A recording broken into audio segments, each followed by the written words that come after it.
Sup everybody, welcome to another video. I meant live stream. Sorry, my OBS kicked the bucket earlier, and I know we're late. We're like about 39 minutes late, but trust me, it's worth it. It's worth every minute of your time, because today we actually have somebody who knows what they're talking about on stream to share with us the situation right now in a region that's much more meta focused.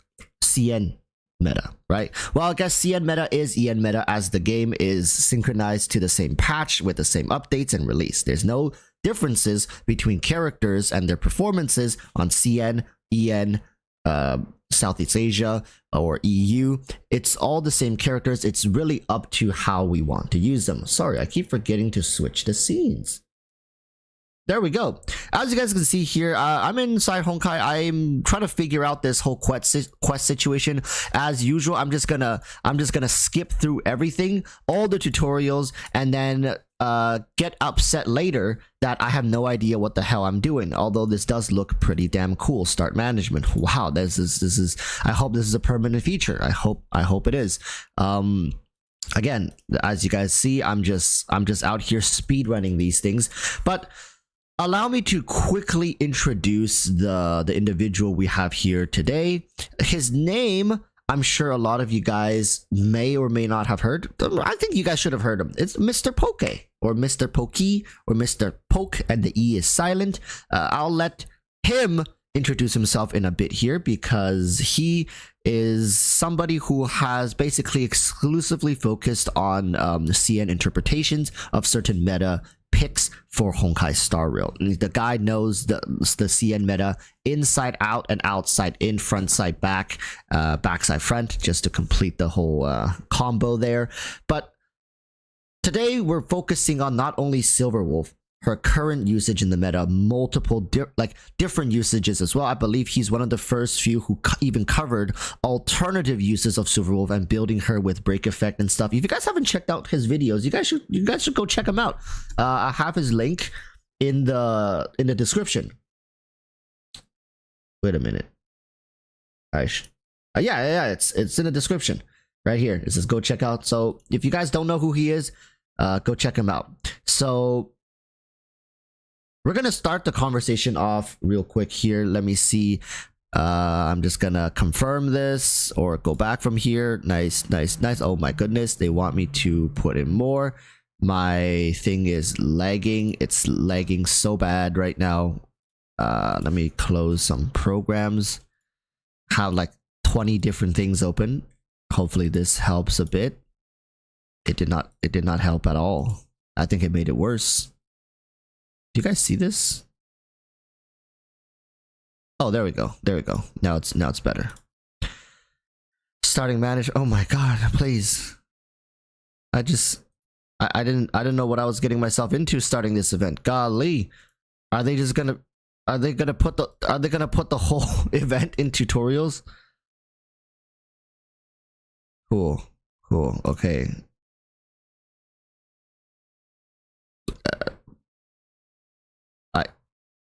I'll take her. Cool. Take him too. Cool.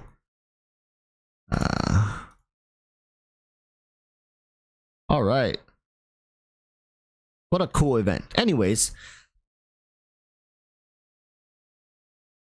let me change scenes here so we could okay.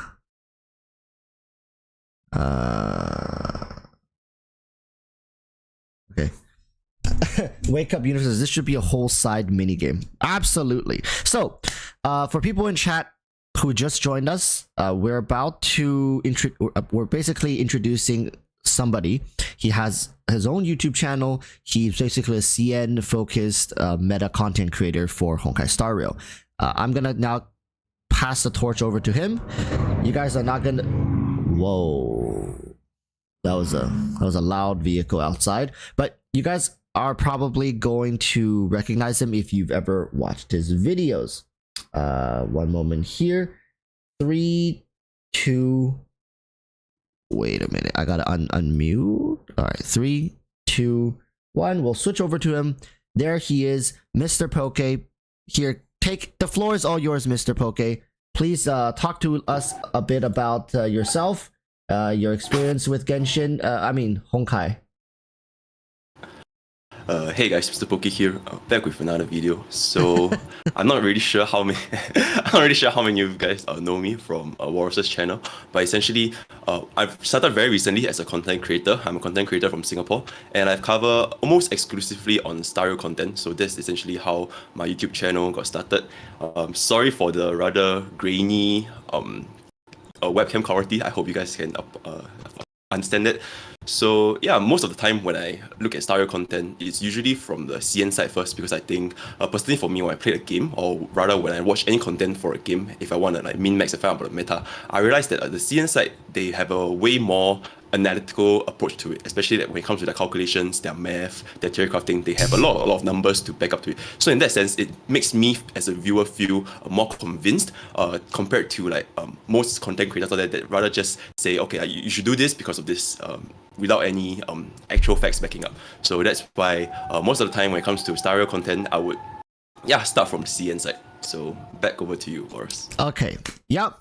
So as you guys can see, Poke is a content creator. He's better focused, and it's just like everybody else who starts making content, you really have to try to find things that you are passionate and interested about. So now that we've gotten introduced and everybody's accustomed, as always, remember Mr. Poke's channel link at any point in this stream. If you guys find, oh my god, this Mr. Poke guy really knows what he's saying, like, I want to jump ship, I don't want to be part of the Walrus gang anymore, I need to get myself a bowl of Poke, his link is in the description. I'll keep saying this. He's a great dude and he knows his stuff, all right, as you guys will come to know throughout this stream. So as we are currently still on the Silverwolf banner, so I guess we should just start from Silverwolf, right? I think there's no objections here in chat.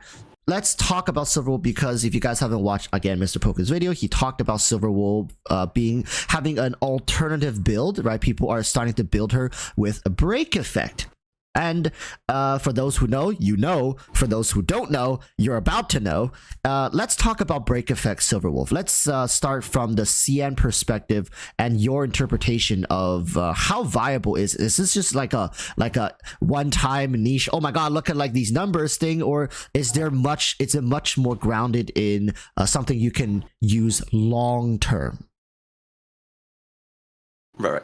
Okay, first thing I just want to clear out of the way is I am by like no means a specialist. I don't go and do a lot of I'm by no means a specialist, right? I'm just another player, just like everybody here, but just happens to enjoy a lot of CN content, so I try to like just translate and try to summarize these things back to my viewers. But I'm by no means like a super smart in terms of number, in terms of coding and finding out the exact values, and yeah, so just want to get that out of the way. He's very humble. With that being He's said, very humble.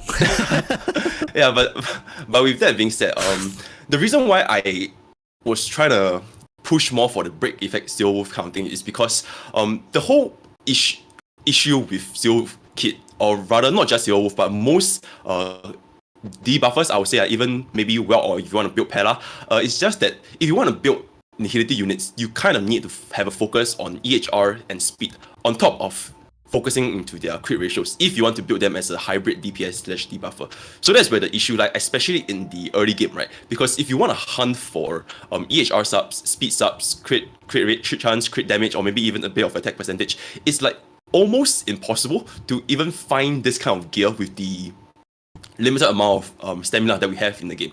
So break effect Silverwolf just seeks to heavily reduce this pressure on your crit ratio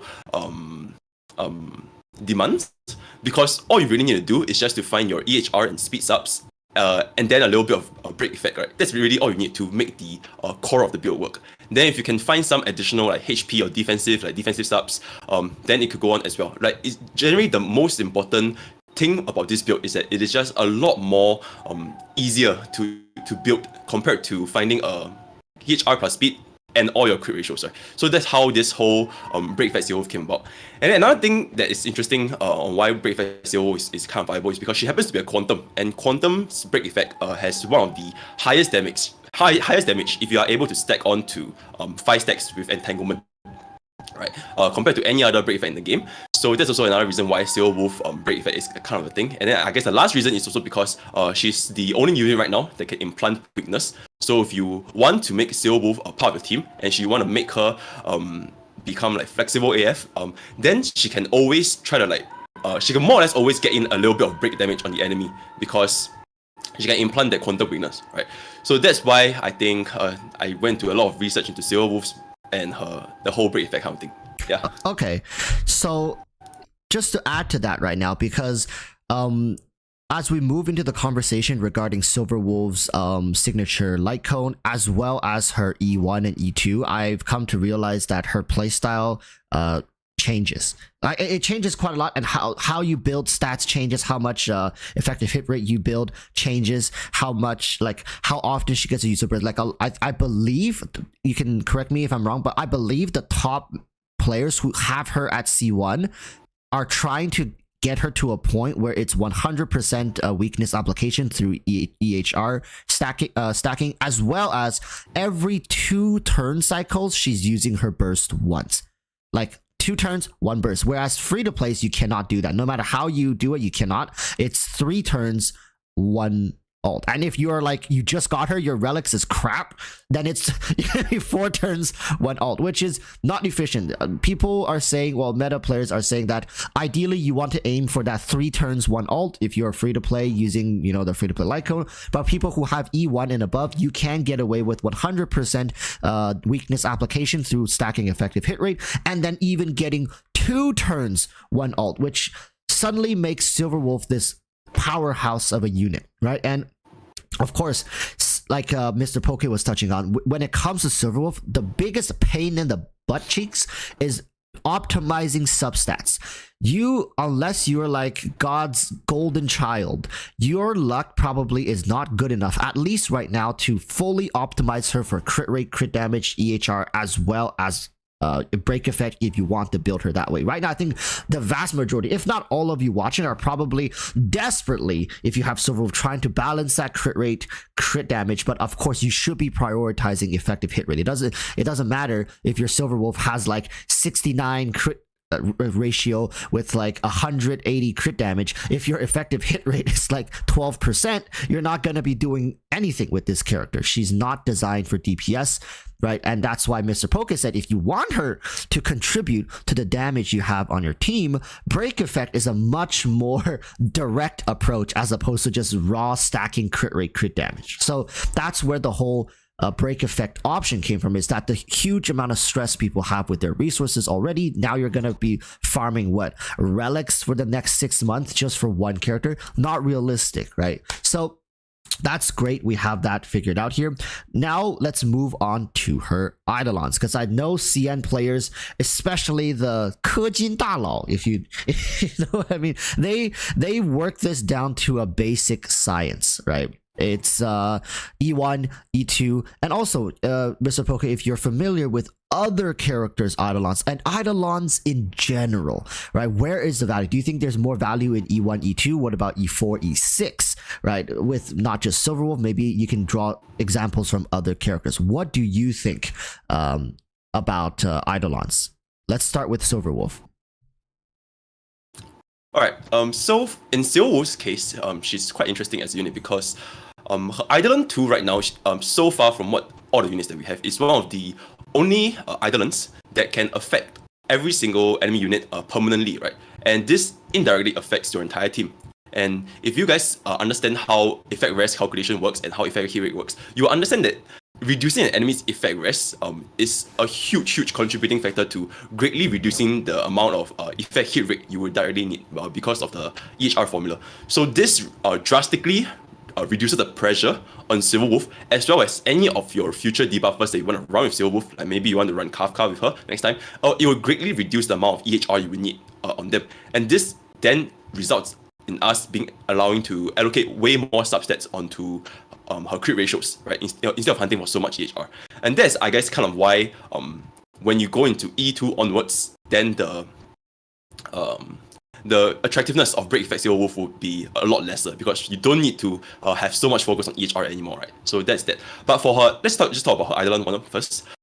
Eidolon 1, like what Warruss mentioned just now, is the Eidolon that allows Silver Wolf to out every 2 turns, because essentially at 5 stacks, she's able to regenerate 35 energy, right? And that is a huge amount of energy, which essentially allows her to skip a turn whenever she wants to cast her ultimate, right? So, and Silver Wolf herself, she can apply all sorts of debuffs. I think from my experience in playing Silver Wolf, landing 5 stacks is not, say, very impossible. Most of the time, I'm able to land 5 stacks pretty consistently, right? So if you're able to get her E1, then her damage cycle, instead of being like skill, auto attack, it will now be skill, auto attack if you're able to fit the right gear on her.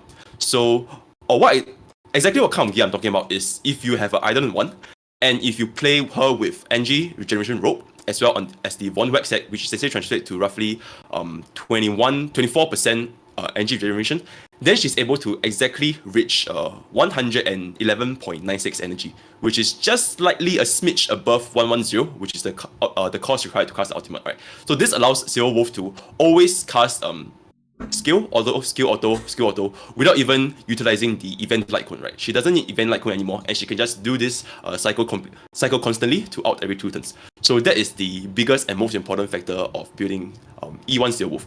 And now why E1 is important for Silver Wolf, whether you want to play her as DPS, whether you want to play as break effect, is just because the multiplier on the skill itself is super high, right? Like if I'm not wrong, let me just take a look here.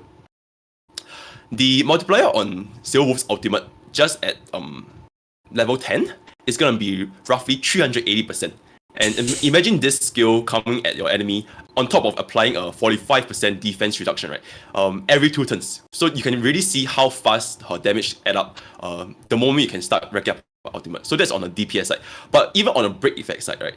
Because the way how toughness bar works, usually a unit reduces toughness bar with her auto attacks by 1, her skills by 2, and her ultimates by 3, right? So having this ultimate can also greatly increase Silver Wolf's break efficiency, right? She does way more damage to the enemy's toughness bar if you're able to do more ultimate. So that is the appeal of Silver Wolf's E1, I would say. With regards to E2, I think Silver Wolf's E2 essentially just makes her into... you can build her in way more ways instead of being restricted to trying to find that elusive perfect rolls on Silver Wolf to make break effect or crit ratio work, right? But once you have an E2, which essentially reduces enemy rest, just from a formula that I have in my sheets, right? Instead of requiring 96% EHR to land her weakness implying with 500% accuracy, she now only needs 47% if you have her at E2, right? So this is more than half of the EHR lesser for Silver Wolf to land her weakness implying with 100% accuracy. And because of this, you pretty much don't even need to find much EHR subs anymore, because if you guys remember, her innate ability traces, right, just from her unlocking her traces alone, is already 18%. So you just need to find maybe like 30% more from like your subsets and all that kind of stuff, and you effectively have 100% accuracy on your weakness implant. So this allows us to find our crit ratios a lot easier, right? You can easily step on your crit rate chest and just find all your crit damage and all your attack stuff. So you don't really have to build break effect Silver Wolf anymore from E2 onwards. Then I guess if we want to talk about raw damage wise, like E2 onwards, right? Her E4 and E6 massively increase her total DPS. So if you are someone who is able to find a means to afford this, as well as just want to see Silver Wolf do tons of damage, then her E4 and E6 know that it will massively increase her total DPS when it comes to a DPS crit rate oriented build Silver Wolf. So yeah, that's essentially how Silver Wolf's Eidolons work. But my general take on Eidolons in this game in general, like for all other units, including Silver Wolf, is just I feel that for most endgame the current endgame content that we have in Star Rail is that. Sorry, give me a second, yeah. Okay, yeah. The current endgame content that we have in Star Rail is MOC, right? And I feel that if you want to clear endgame content, which is to clear MOC, you definitely don't need Eidolon 6 or a lot of Eidolons, right? It just makes your life a lot easier, or just helps you get there a lot faster, right? It lowers the barrier entry for you to 30 out of 30 MOC, right? But if you're a player that just wants to enjoy the grind and slowly work way up there, it's definitely 100% possible, because ultimately the most important thing that allows you to clear a stage is your relics and the degree of your tracers and the levels of your units, right?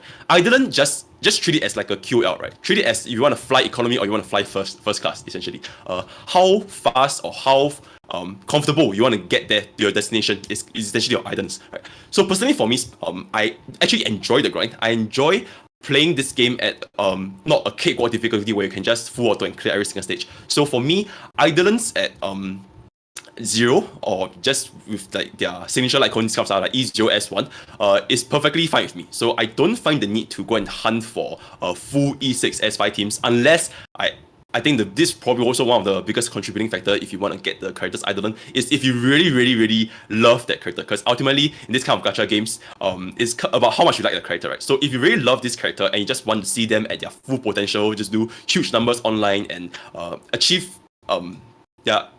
playing them at their maximum efficiency, then you might want to drop a couple of bucks or rather a couple of $100 to getting their idolants. Then I think that's also perfectly reasonable. So that is my general take on idolants in Stario. Yeah, back to you, Walrus. All right, thank you so much, Poke.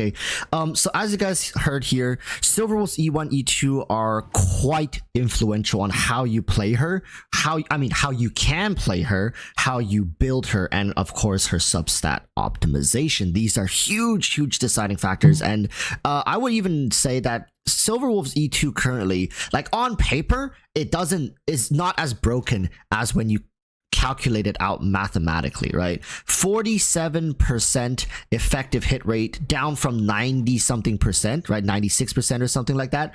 That's insane how different, right? That is, yeah, it's around 50%. You need 50% less effective hit rate, right? When you just look at if you look at the Eidolon at first glance, just somebody randomly looking at it, you would never think that that's what it was doing. Right. And it's another thing that Poke touched on is that you apply it at the start of combat and it lasts the whole fight. It's the whole fight. It's not just like, okay, for the first 2 turns of the fight. No, it's the whole damn fight. Like, and somebody in chat was mentioning, like March 7th with her counters, right? Jeopard with his attack, with his skill. It's just, all these characters suddenly have much less stat requirement for them to do their jobs. And as you guys know, if you have Jeopard and Silverwolf can coexist on the same team very comfortably. It's not like, oh, I have to force Jeopard into this team now to get extra value. No. If you have Jeopard, if you have March 7th, they fit into these teams easily, right? As preservation units, and I'm sure going forward there will be other units that can hugely benefit from effective hit rate. So that's the thing. Silverwolf E1, E2, in my honest opinion, feels overall more transformative than her E4 and E6, because her E4 and E6 piles on more damage for her to deal damage, but her E1, E2 is the one that unlocks different ways you can enjoy this character and have a much easier time building substats and whatnot, which is a point I want to focus on, because this type of Eidolon design concept, I don't know if Mr. Poke is familiar with Genshin and their constellation design, was back in the day, Genshin Impact did not have, oh, he's not familiar. So, okay. So, I don't play. We'll go over a little bit like Genshin history and to tell everybody how we ended up in this situation where characters E1, E2 is so good and so transformative in how a character plays, right? So back in the day, Genshin Impact, when it first came out, the constellation, for a lack of a better word, is shit. they were so bad. So let me give you an example, all right? Let's see how I can make Silverwolf's E1 just bad. So there's a character in Genshin that's called Venti. He's considered an Archon. His whole special thing was he had a relic, basically, that when he applied his element in and it's infused with another element. So think like quantum and like ice and fire, for example, like that's a reaction, right? So when he had a reaction with another one, he was able to shred the enemy's resistance to the element he reacted to. So that's a huge thing, right? Like, so you would think, okay, as a character, that's his base model with Relic. As a character, you would think as his constellations or eidolons increase, it should serve to this effect, right? And he used his thing was about his skill and his ultimate. Basically, his ultimate was a giant vortex cyclone that sucks everybody in, right? So that's what everybody used. But his eidolon 1, get this, he could fire 2 more arrows. That was his eidolon. And to preface this, nobody used his arrows to begin with. No one, like literally no one and their grandma used his arrow. So that was Genshin Impact's design. And another character's C4, get this, C4. So to get to this point, you need to spend like how much money? Like $600-700 a DPS character. So imagine Seele's C4. Let me just put this into perspective. Imagine Seele's E4 was defense increased by 200% or 100%. That's a real thing. That's how they used to design the characters' constellations. Like a DPS character, for no reason, at Eidolon 4 increased their defense by like 100%. And he scales off of attack, right? So how did we go from that? And usually the saving grace was their C6. So the whole point, Hoyoverse used to be like, okay, we just need to find a way for them to go to C6. C1, C2 doesn't matter. C4 doesn't matter. C6 is what we want them to go for, right? And they realized that's the wrong way to do it. So by the second year of Genshin Impact, they have a character called Raiden Shogun, which is she's like a god character. So think Nanook. Imagine if they were releasing like Nanook as a playable character in the in Destruction, and you can gacha that character. So she's kind of like that. She's a god in that game. So with this character, they experimented on something different. They were like, okay, the maybe C6 isn't working right now. People are not spending as much as we thought. Like, let's try to incentivize them to let's try to get the low spenders, the free to plays who've been saving, to spend for E1 and E2. Let's try that. So then they took this god character and then they made her E1, E2 really good. Really, they transformed her playstyle, right? Her E2 was ignore enemies' defense by 60%. Just ignore it. That was her E2. So it's just like she went from this already universal character, then suddenly she became a hyper carry, right? So that's how we got to this point. Do you think now, Mr. Poke, that in other, like after hearing this change, and ever since then, a lot of characters E1, E2 in Genshin, right? C1, C2 has become so good, so high value. Like there's a character called Yelan. She's basically like the mama of the mommy of Genshin Impact. Her E1, her C1 basically.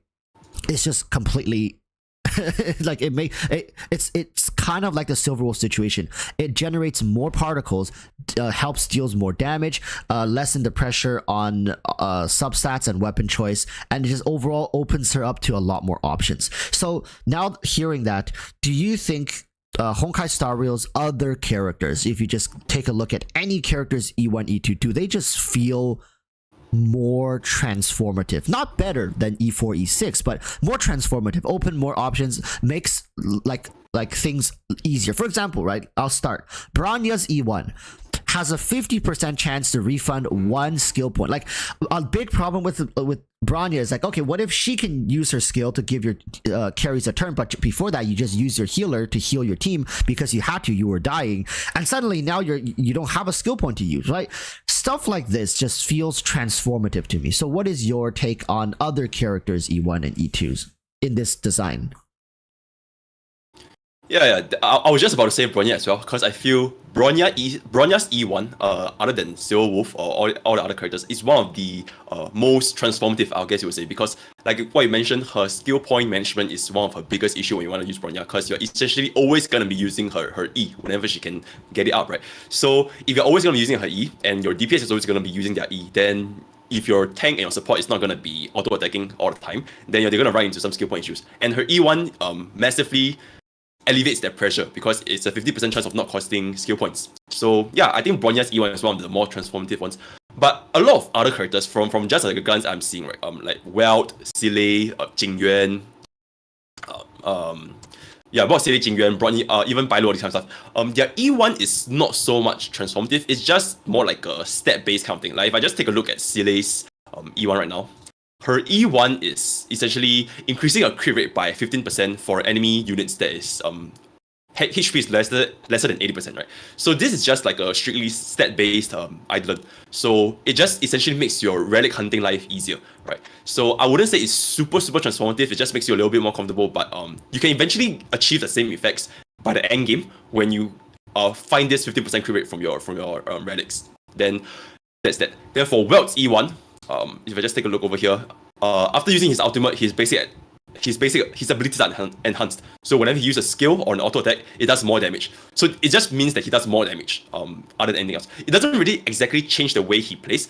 and I guess that's just the way for a lot of units right now, like Welt, Seele. It doesn't really change the way they play. Like they still function the same. It's just you see bigger numbers on the screen, right?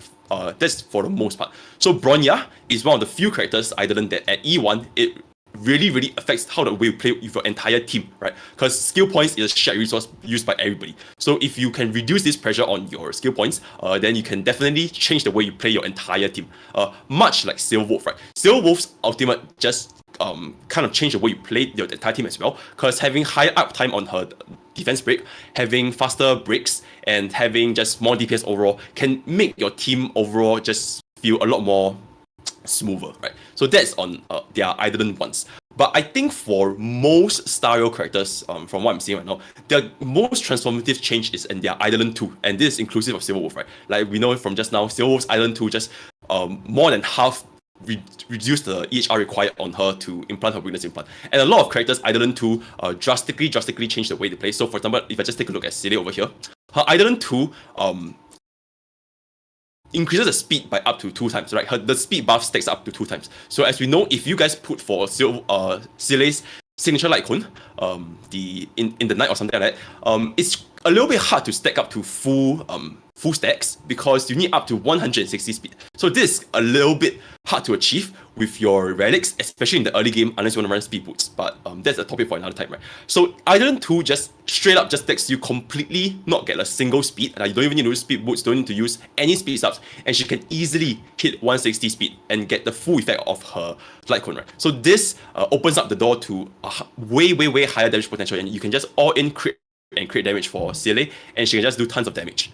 So it kind of resolves her needing to build speed at all, right? Then for Welt, whenever his talent is triggered, like his Eidolon 2, right, he regenerates 3 energy. So this is a little bit like Silverwolf's E1, which actually allows Welt to out a lot faster. And Welt's out is the imprisoned mechanic, right? It reduces the enemy's action value as well as their speed. So if you can have this out 1 turn faster every single time, then in the long run of the battle, you're gonna find yourself slowing down the enemy a lot more, which then benefits your entire team. So I guess that's my point on Eidolons, right? Most characters' kits, their Eidolon 2 is like the big change, whereas their Eidolon 1 is more like a quality of life change. So yeah, that's for my take. Yeah, back to you, Horus. All right. So I guess the conclusion here is just that, like most of these characters, limited or standard banner 5 stars, their E1, E2s, like, I mean, of course, not all of them, but some of them have really good E1, E2s that can... Like, I mean, not all characters are made equal is basically what I'm trying to say. There are ones that just feels better than other ones. Now that we covered the whole Eidolons topic, I think it's a good time for us to jump a little bit forward, not too much, right? We don't know if Hoyoverse staff are monitoring these live streams, so we gotta be careful. We're not gonna be talking about 1.3 characters, and even when it comes to 1.2, let's just talk a little bit about them. We don't need to go into details and bust out spreadsheets about, Kafka in the beta right now, but let's talk about what do you think, Mr. Poke, in regards to Blade and Kafka, and what roles they're supposed to fill for players and how they should be influencing the game going forward. Of course, MOC is going to change next patch as well, right?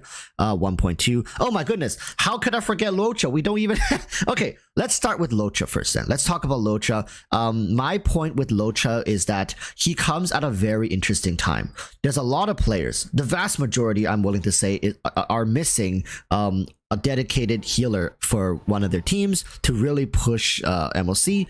So Locha coming out at this given time both worries me a little bit, but as well as gives people an option, right? So they're selling the solution to a problem that they created. HoYoverse is they're selling you a solution that to a problem they artificially created by giving you only one available healer in the game for free, basically. So I think that Locha, my biggest fear, and maybe you can talk about this as well, is that Locha might lose some value once other healers comes out, because currently it just seems like to me that what he focuses on, he's like a passive healer, right? That's his thing. He doesn't need to waste skill points to heal you. He can heal you when you reach a certain threshold, and that's amazing. That's amazing. And he scales off of attacks, and he's an imaginary character. These are all his pros. But in the future, when more and more imaginary comes out, that's inevitable. It will. More and more imaginary character. In fact, I think there's a 4-star buffer, right? Yukong is coming out with Locha, so that's already like another imaginary. And then once we get more and more, they stop becoming a thing, then his imaginary thing stops becoming as useful. Followed by that, as more healers comes out, different types of healers that does different types of healing, then suddenly he loses more value in healing, and then he just becomes this 5-star character, that healer that scales off of attack. But then there are other options in our games right now that can help us do more damage. Let's say if you're already running like a Silver Wolf is considered a pseudo DPS. She contributes quite a bit of DPS on your team. So let's say Sealy, Silver Wolf, and then you have Locha. Of course, you can never have too much damage, but my point is that all these things seem temporary to me, right? When it comes to Locha, they're not like, okay, Silverwolf, her E2, probably there's not going to be another character with Silverwolf's E2. What is Locha going to bring to us that you think he's irreplaceable for? Right. I think a lot of things you've mentioned on were perfectly. They are my feelings as well. Especially in my previous video on the 1.1 to 1.2 pool opinions from CN. I think the issue with healers in general, like I guess in most games, like healers, they are pretty easily replaceable, because when you want to play like any kind of turn-based game, it's not see how long a team survives. It is when can you kill the enemy, right?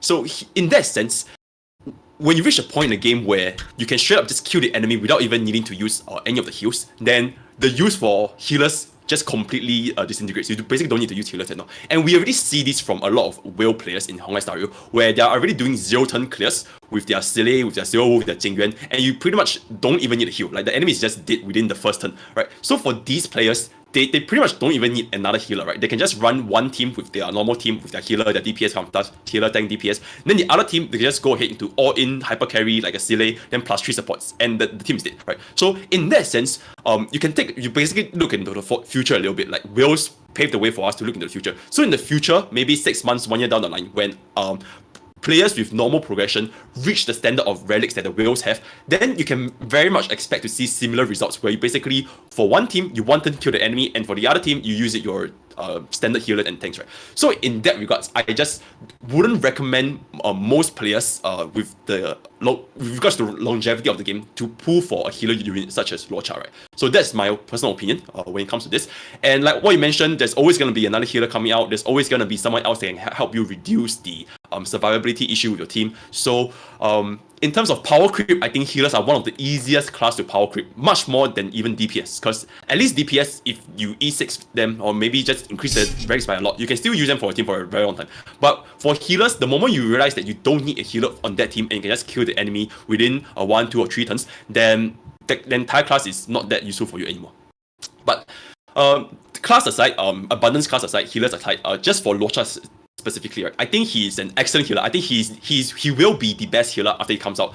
He'll be better than Bailu, he'll be better than Natasha for sure, right? Because he is the only healer right now that can, like what you mentioned, heal your team without using any skill points. And skill points in Honkai Star Rail is one of the most important resource when it comes to how you wanna a range of team, right? Because you can't run 4 DPS, 4 hyper carries, because everybody needs a skill point. So skill points is super useful resource. And Locha being able to heal your team without using skill points, either through his his skill, where whenever a health's HP drop to less than 50%, it's just gonna automatically trigger. Or his talent, which is the field that allows you to heal your team whenever you hit the enemy, right? Both of these skills just massively reduces the skill point pressure on your team. So from that sense, if you are somebody that is lacking Pilot, right, lacking Japat, or lacking a well-built Natasha, and you just want to try to tackle Memory of Chaos, then I think Luocha is definitely going to hit the bill there. It's definitely going to help your team survive by a very, very large margin in the foreseeable future, right? So that is my opinion on Luocha in general. Yeah. So, like, what I think as well is that if you pull Luocha, it doesn't even matter how enticing a future healer looks like. Like it almost feel like it's wasteful to go for another healer. Let's say 3 patches from now, 1.5. Oh goddamn, my math is shit. 1.4. 1.4. Another healer comes out, really good healer. Let's just say this healer synergizes with your current DPS much better than Luocha does. The healer directly complements your current DPS or future DPS you want to pull. Let's say you want to pull Kafka, and then there's like a healer that applies a damage over time thing while he heals, and let's say he spreads a bunch. I'm just making shit up, but I'm just saying he spreads a bunch of seeds onto all the enemies, and then every turn there's damage over time dealt by those seeds. A percentage of that is healing your whole team. And of course, the healing is going to be little, so it's balanced, right? But let's say that healer comes out and you pulled Kafka. Suddenly, you're stuck with Luocha that you also pulled because you were desperate back in 1.1. And a healer like that synergizes so well with a new character that you have. Suddenly, it's like, okay, if I pull that character, it's so wasteful. Now Luocha is going to have to go to my other team. Obviously, you can bench Natasha, but Natasha by then is like, what, level 70, right? With her light cone at level 70, how much resources are you potentially wasting by rushing into Luocha just to fill one niche, a healer niche, right? So that's Mr. Poke saying, like, skipping Luocha is a viable option for a lot of people who want to take this game more methodically, slowly, and especially for you who are free to play, low spenders who are very tight in resource. This is not something you can financially recover from in the short term. Is basically what we're saying. It's a huge risk. It's an investment. It's a long-term investment. What's even worse is if you don't want to pull Blade, like, oh, I'm pulling Luocha, but I'm definitely skipping Blade. I'm pulling for Kafka. It's like you're missing another big synergy that he has, right? So really, right now, it's HoYoverse giving you guys a solution, but at the same time it comes at a hefty price. There is a price associated with investing into Luocha if you don't meet these other requirements. So Sanzu someone says, what is this talk of seeds? This is a Christian channel. I meant to say like kind of like Pokemon, they suck the life force, not suck, they absorb the life force from the enemies and heals your team, right? Like, and then in turn it applies damage over time. That's a really good healer, AoE healer that could synergize with Kafka. Suddenly Kafka can make this healer's damage over time, deal more damage. Amazing, right? But if you pull Luocha, are you really going to be able to pull that character? So that's the thing people have to be very careful of. So stay vigilant, people. Stay vigilant. Do your research. Do your homework. So now that we finished talking about Luocha, we have to talk about Kafka. Man, Poke, you gotta know, people are losing their minds for this character. I mean, ever since CBT, I think there's something about this character that people just look at her and be like, I don't even care what she does. I want her, right? But since you're here, since we have you here, can you talk a little bit about how you think Kafka will be impacting the game state? Right. I think the first thing I just want to in my opinion, right, I think Kafka reminds me a lot about this anime character. I'm not sure if you guys watch this show called Chainsaw Man. She's super similar to Makima, like her design, her character, her personality, like everything about her. Yeah. So that was my first thing when I first saw Kafka. So I guess that kind of struck a chord and just said, wow, this Dom Mummy is coming to star with them. Like, oh, huge Makima, right? So yeah, that's my first initial impressions on Kafka. With regards to her kit, right? Just based off of CBT and what she does, she's essentially like your future team comp enabler. Like she's the foundation of DOT comps in general. Because what her kit does, or at least from what we know in CBT, is that she explodes your dots, right? So if you guys play any dot game, like maybe like Summoner's War or Epicenter or this kind of stuff, if you like, she basically doubles your dot damage because for your first instance of dot, she explodes it, so it instantly does the full damage of the DOT, and then the DOT is still there, right? So it's still gonna do continuous damage. So this, she effectively doubles, right? So any unit that can basically double your damage is gonna be a big deal, right? So for Kafka's case, it's gonna be for DOT comps. So in my opinion, she's kind of like the bridge to all future DOT comps. So if you're somebody that wants to play DOT comps, then I think Kafka is like 100% a must put, right? Without her, you're effectively losing potentially half of your damage that can be coming from DOT, right? And this also opens the door to like maybe future even more wacky comps, right? Like maybe a pure freeze comp, perma freeze comp, or maybe like a pure lifesteal comp or something like that. Like it's just the opportunity is endless for this company. So Kafka is one of the first few units that we have that that massively change the meta, right? Like how viable DOT comp is gonna be, we'll have to wait and find out. But it is definitely one of the opens the door to a lot of playstyles, right? So that's for Kafka. In my opinion, how strong her kit is, like based on my impression, I think just by herself, she already does a lot. She does a lot of DPS. She has a lot of DOT for herself. Like almost every single one of her skill applies shock. So if you just pair her with another shock unit that we have right now, which is Servo, right? She also applies a lot of shock. Then you can see them working very, very well together.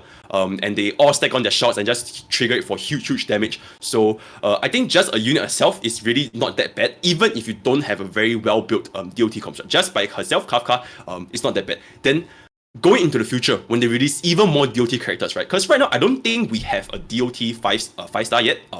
The only DOT we have is Servo and the Sampo. Correct me if I'm wrong, right? But that's the only DOT that we have. So maybe going into the future, maybe like 2.0 or 2.5 or like 3.0, they release even more broken, crazy DOT characters, and then you'll be so happy that you put Kafka back then. Then yeah, that's kind of the situation with Kafka right now. Right. Yeah. So Mr. Poke obviously forgot about the biggest DOT, which is HoYoverse dealing damage over time to our wallets. But I'll let him off the hook with that one. But yeah, let's talk about Kafka, and because people have questions here, obviously, as she's kind of in the dark still. So J Mike here is asking, with Kafka, are you forced to build damage over time characters to maximize her damage proc kit? So before Mr. Poke answer, give the poor old walrus a chance to showcase his game knowledge. Here's the thing, right? With Kafka's release, HoYoverse basically is telling you, okay, so now you pulled this amazing damage over time character. Are you not going to pair her up with some currently available damage over time units in the game? Of course you are. Don't lie to yourself. Of course you are. So you're going to be building up Serval, right? Sampo.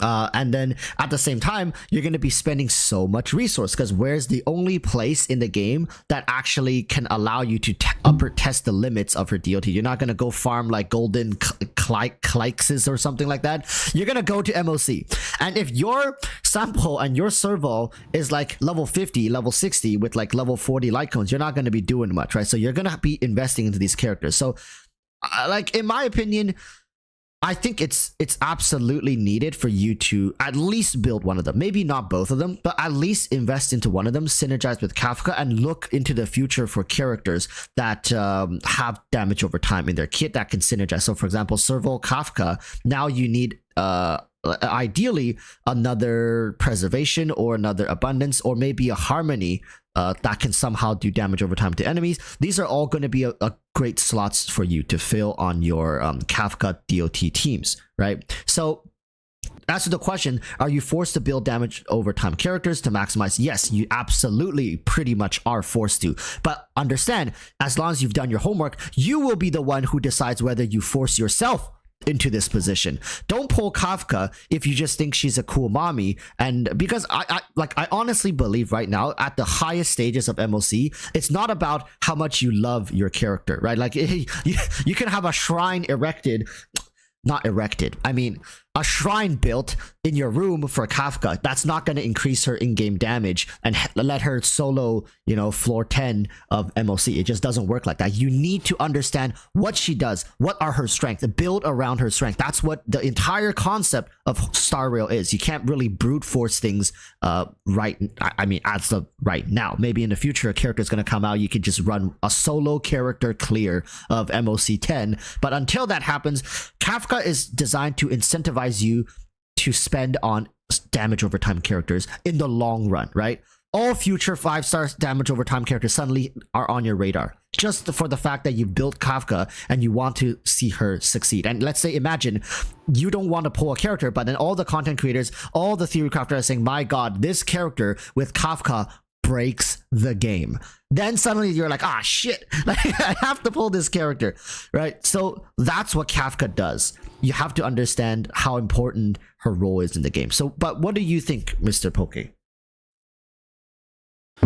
I think you hit the nail on the head. I think Kafka, if you want to build DOT, you're pretty much forced to have Kafka, right? And vice versa, if you want Kafka to achieve like a fullest damage potential, I think building DOT will be more or less like a must. You pretty much need to pair her up with other DOTs for them to see basically double their DOT damage, right?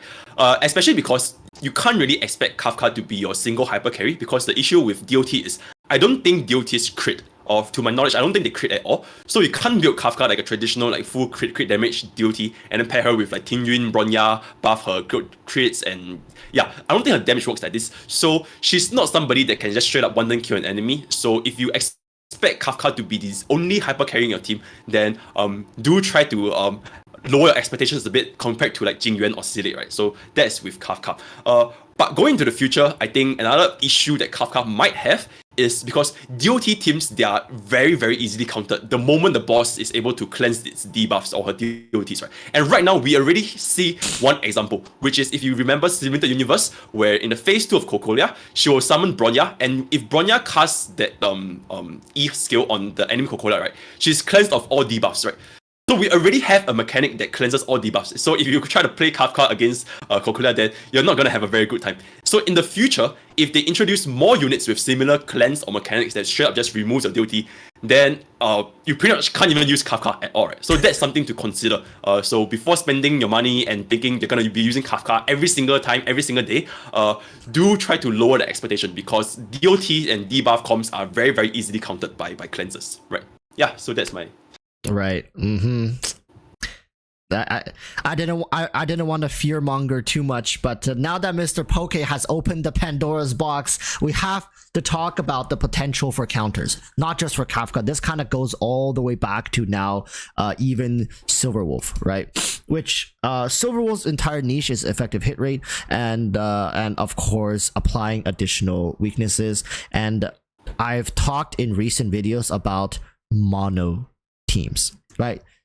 So I'm glad we got to this point of Hoyoverse coming up ways to counter the players and our options, because right now it seems like a lot of people have the concept of, okay, I want to build Silverwolf, so in the future I don't have to pull for as many units. Like, oh, I want to just play for Quantum and until the servers close, right? So and I mentioned something, and Genshin Impact has this as well. There are certain types of enemies that are just straight up impossible to beat with certain mono teams. For example, in Genshin, we have characters that have additional shields. Well, usually they don't have shields, but they have a shield that's an element. So imagine a future enemies comes out with elemental infused shields. For example, quantum shields, meaning these characters are not weak to quantum initially, and they have a shield that is resistant to quantum damage, or more resistant, right? So there's no point for you to even apply a quantum weakness on them. Sure, you can now start damaging the shield, but their shield are naturally resistant to quantum elemental damage. Like for example, it's not a impossible concept for Hoyoverse to start designing counters to certain elemental compositions. So that's what I was saying. A quantum team in the game, like a turn-based game like Honkai Star Rail, doesn't sound very future-proof, in my opinion. But what are your takes when it comes to quantum mono and future, like mono lightning, mono fire ice? What do you think?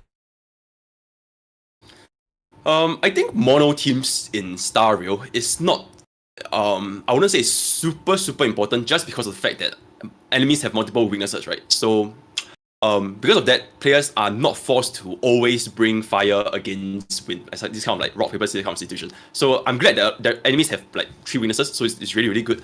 But going into the future, okay, let's just talk about mono quantum team first, right? Because mono quantum team is a little bit special because it is the only element that has Silver Wolf, and Silver Wolf is the only unit in the game that can basically straight up force a weakness on the enemy.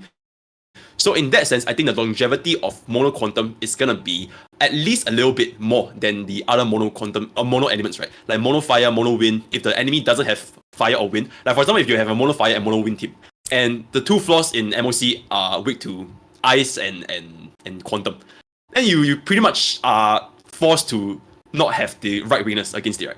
But that's not going to be an issue with mono quantum because you can pretty much straight up always force a quantum weakness on the enemy, even if they don't have quantum weakness, right? So that's the Wolf's entire kit. So if talking about mono quantum specifically, especially a mono quantum that has Silver Wolf, their longevity, in my opinion, is going to be way more than other elements. So that's that. But in general, as a whole, in like the entire metagame of Starville, I feel that playing this game after like maybe 1 year or even 2 year or 3 year, right? You're pretty much you're gonna develop like a full mono team for every single element. I feel like, I mean, you played the game for 3 years. I'm pretty sure MiHoYo won't be so bad to not let you finish mono element teams after 3 years, right? You're pretty much gonna cover every single element by that time, right? So in that scenario where you already have every single element covered, then that's where mono quantum wouldn't see as much of its use compared to its earlier days when you play the game, right? Because if you have every single weakness covered in every single flaw, like you can just always change to another team with the amount of relics you have, with the amount of units you have, then you wouldn't need to force mono quantum onto that one team specifically. So going into the future, in terms of long run, the moment you have covered every single mono elements, then you pretty much can tackle most game contents because weakness breaking is super important factor in Starville. So if your team is able to target that specific weakness because you have built every single element, then I would say that your team is pretty much future proof. You might not even need to pull for any more units. You just need to improve their relics, improve their gear until HoYoverse decides to implement a whole new entire game mode or drastically increase MOC's difficulty. Then I think you can pretty much be satisfied with your mono element teams. Yeah. Right. So this is what I was saying as well. Like it just seems like Silver Wolf's effectiveness increases the better your options are. With more characters that you have built with more coverage, you can force the exact type of weakness you want onto enemies. So which is very funny because I remember way back when people first heard about Silver Wolf, they were saying, I'm going to pull Silver Wolf so I don't have to pull characters in the future. I just have to pull Silver Wolf and I can beat the game with just Silver Wolf. And then fast forward to now, it's turned to the opposite. I pull Silver Wolf, which makes it so that I have to pull a lot more characters or invest into a lot more characters to make sure that I have these weaknesses covered so that I can take Silver Wolf and force the exact type of weakness I want. For example, if the enemy that I'm fighting is weak to ice and quantum, then I can make sure to bring Jeopard, Silver Wolf, and then Jingyuan and Tingyun. I guarantee 100% lightning onto enemy. There's no question about what I'm applying to the enemy. It's lightning. 100% it's lightning, right? That's where Silver Wolf shines. In the future, there's going to be other characters like imaginary main DPS. There's going to be fire main DPS. I mean, they already exist, right? Fire main DPS. The whole point of Silver Wolf is as long as the enemy is weak to quantum, like as long as they have that quantum weakness, you can find a way to force the exact weakness element that you want onto the enemy. So I think we've gone from a place where I'm going to use Silver Wolf to beat the game. I'm never going to have to pull another character to now that I have Silver Wolf, I have to pull for a bunch of other characters to basically maximize her effectiveness, which is a very interesting flip-flop situation we found ourselves into. Okay, so Mr. Poke, finally, I guess we've kept you here hostage long enough. Let's finish things up here. Can you talk a little bit about your idea for the future developments of Honkai Star Rail? What do you like? Let's go from what do you want to see? Like, what do you think the game is lacking? How do you think HoYoverse can improve on the both the quality and the overall enjoyment of the game, as well as then we jump back to reality. How do you think they're gonna continue pushing the game? So one is what you want, right? You can be as fantastical, as much of an optimist as you want, and then the other one is realistically, where do you think the game is headed? Okay, I'm just gonna say this is probably going to be a hot take to a lot of people. Great, welcome. But for me, we welcome that. I would actually love to see PvP in Stario. I know this is gonna be a hot take. It's gonna be so. Oh yeah, PvP. Yeah, but personally for me, I would love to see PvP in Stario.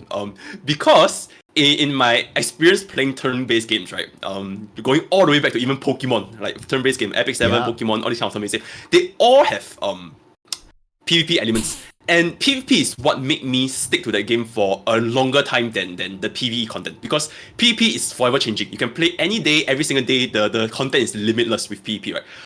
So if only Honkai Starios can accommodate for PvP, but I know everybody's gonna be like super like, oh my god, raise the pitchforks. Well, how dare he suggest PvP in our PvP? Yeah, but that's just for me because I come from before I played Honkai Stario, I come from a largely PvP based game, this game called Counter-Strike, and a lot of other games. Most of these games always have some sort of competitive PvP elements. So that's what I personally enjoy. Right? It really pushed me to min-max the crap out of the game, right? Because even in Stario, if you just take a look at a PvE perspective, right, there's only that much you can min-max until you reach a certain point where you can't do anymore. Like, if you're able to clear MOC in 0 turns for both teams, right, then that's pretty much the end. Like, welcome, you have completed Stario. Thank you for playing the game, right? Because that's all you can do in Stario. But for PvP, where you're against other players, right, that's where the potential for min-maxing, theory crafting, meta designing is going to be limitless. You can always come up with a new meta. Maybe every single month they can change the meta, some buffs, some PvP bans, kind of stuff. Right, so I think that brings to life a lot of freshness in terms of Stario. Okay, but that's just for me. And I can also see the flip side where it's going to be super pay to win, super pay to win, and like a free player is just going to have a very, very miserable time. Then with that regards, I would like to kindly reference to Tower of Fantasies PvP. I didn't really play Tower of Fantasy that much, but for that game's PvP, right, the developers were able to kind of scale the gap between whales and free to plays by making all units at around the same level, right? The only difference there was your gear, essentially, right? But everything else was the same. So I guess if they really want to bridge the gap between whales and free to plays, if they ever were to implement PvP, but I'm pretty sure it's a MiHoYo game, it's never gonna happen. But if they ever were to do that, they could just make a mode where you restrict players to like a certain level, certain island, and everybody's gonna be the same. So for whales, they're not gonna like just stomp PvP straight up, right? You still need to use a little bit of brain into like this kind of thing. Right? So that's what I would like to see, but I know it's never gonna happen. So, but that's just what I would like to see in kind of a turn-based game, right? But aside from this fantasy, something that can be more realistic, more grounded, is potentially a form of like a co-op content, right? Like a content where you can actually play with your friends, or something like a sort of like guild system, right? I know all these kind of things are super foreign to MiHoYo games because for me, I've never ever played any of MiHoYo's games ever. I've never played Honkai Impact. I've never played Genshin, so I'm not sure how prevalent this kind of guild-based co-op features are. But for almost every single other gacha games out there that I've played, they always have some sort of like content where they can gel the community together, form your own little guilds, and just talk and like win other guilds, kind of stuff, right? It raises the form of competitive element, and it kind of like push player to like be more invested in the game. So hopefully Stario can also implement a very similar feature, maybe some sort of like a world boss or something like this. I have no idea how they're gonna implement it, but something that can just gel the player and don't make it feel like a pure single player game. That's in my opinion, right? So at least this way, your community have a lot more things to talk about. You can talk to other people, like how is the progression on this boss? Or, oh my god, what is your strategy, right? How do you tackle this specifically? And everybody can come together and fight this content. So yeah, that is what I hope to see, but I know it's probably never gonna happen. But that's what I would hope to see for Stario's future. You know, it's amazing to hear you come in with all this optimism, Mr. Poke. I think I'm in the same position as you as well. After playing Genshin since 2020 September all the way till now, we all went through this phase. You're in an amazing place right now, my friend. We all went through this place. It's like, okay, we really would love a guild system, but it does seem like with a guild feature, like, and this is not a meme, by the way. I'm not memeing or anything, but I think HoYoverse really doesn't like it when these kind of system gets put in place, because they take a lot of pride for some reason in their game that people can play their game for 5 minutes a day and be done with it. There's a lot. I think they really, for some reason, like this idea that we want you to play our game for very little of your day. So now I think with Honkai Star Rail, they've even made it so you can play Genshin and Honkai within 30 minutes. That's it. You can play both game for like within 30 minutes, you'll be offline. And let's say with the guild feature, what ends up happening is there are obligations you have to the guild. Let's say there's a boss, right? Let's say every week there's a boss that comes up, and as a guild, you guys have to try to kill it together. Like you go into the fight and you do, let's say, 5% damage per person, right? Maybe a whale in your guild can do 20% damage. And every day you have 3 attempts or 2 attempts, right? And one of the guild requirement is make sure to do your daily attempts. You have to do your daily attempts. Suddenly, right? This becomes a chore. It becomes like a job almost. You have to do it, right? Sure, there's going to be other guilds who have no requirements. Like, okay, no daily boss requirement. That's fine. But a lot of guilds are, and the people who are spending money, the people who are highly invested in the character, the meta-focused players, they're gonna want to find a good guild. And good guilds comes with responsibility and tasks that you have to complete. Log in every single day, right? Every day you must log in. Every day you have to hit the boss and make sure to donate to the guild whenever possible, right? To level up the guild or whatever. Like these are very common features in other guild. Like it's impossible for HoYoverse just to make a guild so people can add each other into the guild. And then what? Then what happens, right? There's no more reason to be in the guild. So of course there has to come with purpose. And I think HoYoverse really, really wants to avoid a situation where they put more obligations onto players' time, which is a weird concept to have. Like you would think a game company wants their players to stay and playing their game as long as possible. But for some reason, not HoYoverse. They seem to have cracked the code. It's the reverse. It's like we want the players to play as little as possible so that they stay longer, because people who play like say 2 hours a day, they burn out much faster. But if we can like spread this 2 hours to like maybe many days, then suddenly you end up in a situation like Genshin. There are players who played since day one still playing right now because you only get 10 minutes a day. You never get to scratch that itch. Never. You never get to fully scratch the itch of Genshin. You never get enough, so you always come back for more. And eventually it becomes a habit. It feels weird to not log on to Genshin. You know, it's part of your life now. But yeah, like what do you have to say when it comes to these concerns? Like, you know, like, I'm sure you don't mind logging in, doing dailies, right? Even you probably will run a guild of your own requiring, okay, make sure to do daily or maybe 1 out of 2 daily. But what do you think about this concern with other players and their time and obligation for the game? Yeah, I think you made a very excellent point that I didn't see. I think, like what I said, I think MiHoYo pretty much cracked the code for their games, where instead of letting a player play a game for like 1 or 2 hours a day, this kind of stuff, they instead let them play like 10 minutes for like the rest of their life.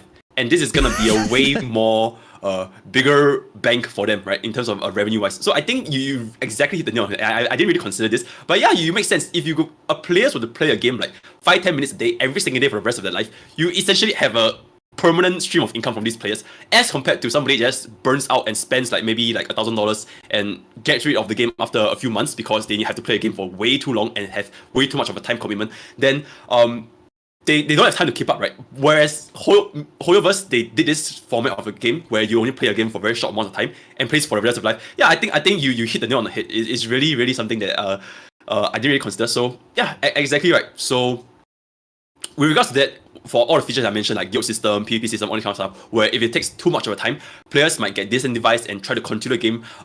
I think they're extremely valid. So a huge portion of the player base, especially players that do not have enough time to dedicate to the game, right? Like especially working adults, or if you're students studying full time, this kind of stuff, or if you take care of your family and kids, this kind of stuff. I don't think it's very possible for you to play a game for like hours on end, especially if you have to play PvP, competitive guild race system, all this kind of stuff. It's gonna be very taxing on their life, in their real life, right? So this will kind of like, if they were to really implement kind of guild system, PvP, then I guess their player base is definitely going to shift from your casual play every single day 5 minutes to a way more dedicated player base, right? And we have no idea how that's going to impact their revenue because at the end of the day, they are a company that's trying to make money. And right now, MiHoYo is raking in like billions of dollars. So if the formula isn't broken, I guess they don't really have to fix it, right? So yeah, so they can definitely stick with it in the long run, for sure. So, like, now, even though we did mention we don't want to take up more time, but I think there are still features that, like, for example, casual features. Giving Genshin, for example, they made a home feature. So kind of like your base. Let's say imagine Honkai, you have your own base, your own room, you can decorate it, you can like do stuff in it. And like, again, this is some really bad idea on my side, but let's say if there's like a huge long ass quest that you can do to build an item that reduces your Trailblaze power regen by 5%. Not too much. So it basically, you get like, and it's a furniture. Once you finish the quest, you get different pieces of furniture and you craft this item that you put in your home that reduces your Trailblaze power by 5%, right? So the amount, let's say it'll take weeks for you to finish this quest. It's a fucking long quest and it's really annoying. There's a lot of things that you gotta fight. You have to, there's like so many things, but at the end you get this amazing reward, which compiles on itself over the long term. And this gives, because right now the players are separated into like hardcore players who wants to play more, and then there are casual players who's very happy playing 5-10 minutes a day. But you see, like, this is where I think HoYoverse has made a mistake, in that they decided to pick a side. As a development company, I think, of course, your goal is to service to the best of your abilities all your players, which HoYoverse tries to do. They try to bring in as many people as they can, but they only want to focus on those who spend 5 to 10 minutes. They never really care about the hardcore players, because HoYoverse knows these hardcore players, most of the time, yes, they'll complain, but they'll still play the game. But the casual players, if they get upset, they'll just leave. They never spend money. All they spent was 5 to 10 minutes. They have no commitment to the game. They'll just leave, right? So they want to make sure these casual players don't leave. But in return, what they can do for the hardcore players is set up long-term goals that only they are willing to put in the time and effort and commitment to reap the rewards out of. The casual players be like, what? A quest that requires me to log in every day for like 3 months to get an item that reduces Trailblaze power regen for 5%? I'm not doing that. Like, that's crazy, right? Like, they're not going to do that, because like every day you have to be online for 20-30 minutes. But the hardcore players, they'll do that. They'll absolutely do that. And over the long term, that 5% Trailblaze power, they're going to get much more value out of that the longer they play. And in sense, HoYoverse still traps them. They still trap them in this game. They can't quit because, wow, I spent 3 months on this. I need to play at least for another 2.5 years to get back the value I wasted, right? It's just, they'll work it out. They'll figure it out. They need to optimize, min-max. So what are some ideas that you have that in the future maybe they can incorporate for? Because I believe you're a meta player. You're part of the side where you don't mind if having the option. You don't mind spending an hour, 2 hours on the game every day, right? You can adjust it. So what are some things you think that HoYoverse can implement that doesn't really affect casual players but can allow hardcores to actually enjoy the game more? Yeah, I think what you mentioned just now is really viable, like the home-based system where you can set up like specific decorations, build up your house, this kind of stuff, and then they can release events, right? Like really, really hardcore events that at the end of the day, you get this really nice decoration that maybe give some sort of like passive boost for the rest of the game. It doesn't even have to be that much. It can just be like a little credit boost or like relic experience kind of stuff, like really, really small things that it doesn't really impact the player if they're just like 5 to 10 minutes players that don't really care if they don't have it. For hardcore players that this little amounts adds up, right? So I guess this is the token of showing appreciation for the player base that actually dedicated a lot of time to your game. So at least you can get these little benefits that can kind of like show them that, okay, like we as HoYoverse, we appreciate you guys taking so much of your time playing this game, and as such, here's a little bit of benefits that can make your account just be a little bit more efficient than players that only spend 5-10 minutes per day. Because like what you said, if the difference of a player that spends 5 to 10 minutes a day, their gaming experience is no different from somebody that spends like hours, like 1-2 hours a day, then the players on the other hand, they're not gonna feel very appreciated. Like we spend so much time on the game, but we're still having like the same amount of stuff that we're getting from like players that spend 5-10 minutes. And yeah, I guess this potential feature that you can implement, which is like the furniture things that can good achievements that you can get after playing a really, really hard mode that normal players wouldn't be able to clear. Maybe that's like something. Maybe another feature is kind of like not say a leaderboard system, but maybe just to see like within how many turns you can clear MOC, right? They give you like a little bit of extra rewards on top of that. Because right now, if you clear MOC within 0 turns or 30 turns, like all this huge. The only difference is this stars, right? 1, 2, or 3 stars, right?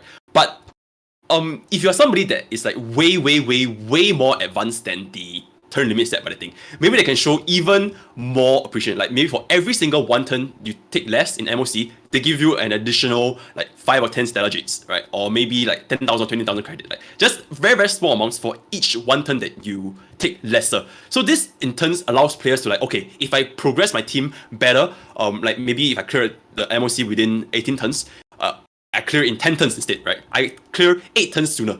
A player's team that can clear content 8 turns sooner, receiving the same amount of benefits than another player, right? It doesn't really make sense for the other player to even spend that amount of time min-maxing, being a meta player, maxing out their relics, because you're getting the same rewards, right? But maybe if you get like small increments, like maybe 1 turn sooner, 1 turn sooner, 1 turn sooner, and you get like 5 jades, then I think this is also a very small incentive that can help the players. Maybe not jades, because jades is kind of a sensitive topic, right? It's a pay-to-win currency, or maybe credits or like experience, this kind of stuff. Like very small things that can still show players that we appreciate you taking the time to effectively maximize the usage of your resources, and as a result you can get this small benefits that doesn't make you way miles ahead of the other player.